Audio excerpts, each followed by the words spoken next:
کسی گاؤں میں ایک آدمی رہا کرتا تھا، وہ بہت خوش اخلاق تھا۔ اس گاؤں کے لوگ اس سے بڑے خوش تھے۔ وہ آدمی شہد کا کاروبار کیا کرتا تھا۔ وہ شہر سے شہد لے کر آتا اور گاؤں میں بیچا کرتا تھا۔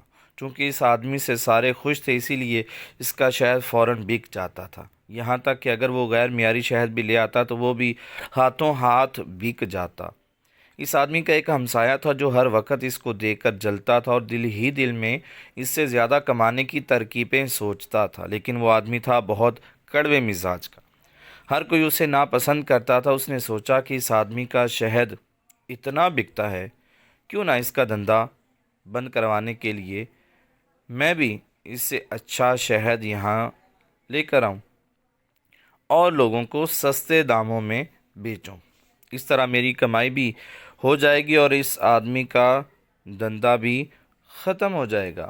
چنانچہ وہ شخص جو ہے وہ بھی شہر جا کر اچھا شہد لے آیا اور سستے داموں میں بیچنے لگا، لیکن کوئی بھی اس کے پاس شہد لینے کے لیے نہ آتا تھا۔ وہ سارا دن پورے گاؤں میں آوازیں لگاتا رہتا، سب کو بتاتا پھرتا، لیکن پھر بھی رات کو وہ خالی ہاتھ گھر چلا جاتا۔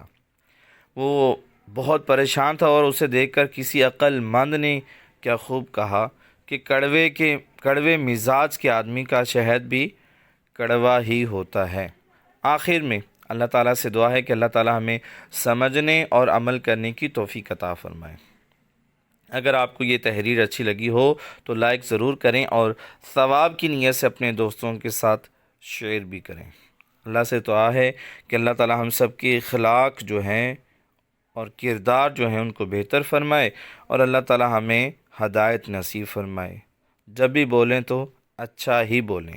جزاکم اللہ خیرہ۔